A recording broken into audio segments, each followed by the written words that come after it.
After the end of the Second World War, Russia and US and its allies split the Korean peninsula into two countries, South Korea and North Korea, with the border at the 38th parallel. In June 1950, North Korea invaded South Korea with a view to unify the whole country. North Korea had captured almost whole of South Korea. That's when 22 countries under the United Nations flag jumped into the war, and also the Chinese, they jumped in the war from North Korea side. So eventually in 1953 there was armistice and the war came to an end.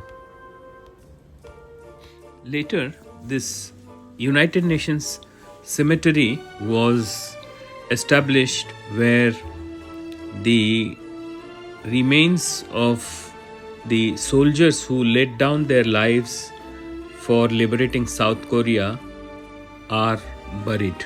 It's a very elegant memorial which pays tribute to the sacrifices of the soldiers who laid down their lives.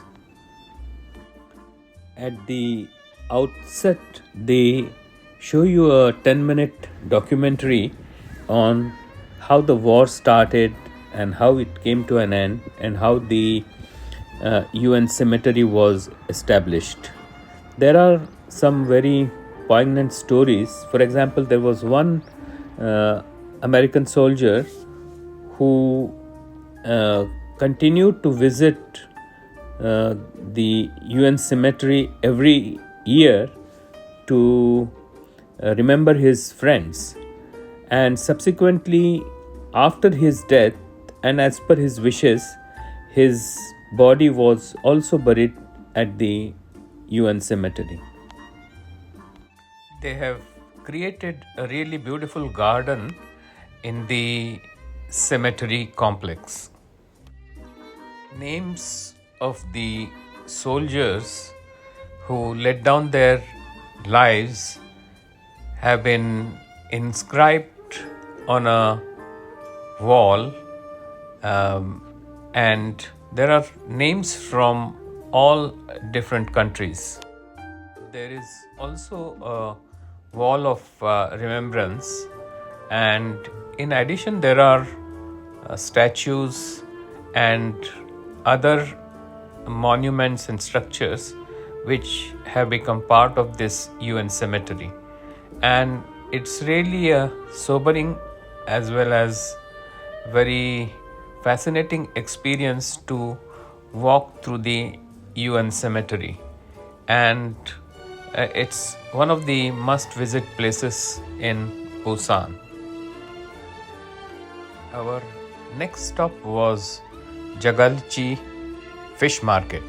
It is the largest fish market in Korea, and it is famous for endless stalls with live seafood, and also there are outside the building there are alleyways where there are a lot of seafood shops. So on the ground floor you can see and buy the seafood, and you can also have the preparations made on the first floor where there is a restaurant. The fish market is famous for its vibrant atmosphere and the indoor-outdoor experience, selling both live and fresh as well as dried fish, and also its special offerings such as the octopus or the penis fish. The penis fish is so named because of its phallic shape, and it's not a fish but it's kind of a worm, and it is generally eaten raw. It is chopped into pieces and eaten with some dipping sauces. The last attraction of the day was the cable car ride. We reached the cable car station and had to wait for some time to get onto the ride.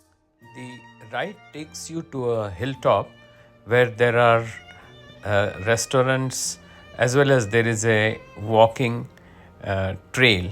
So one can really enjoy at the top for half an hour or so. This was the end of the day 4.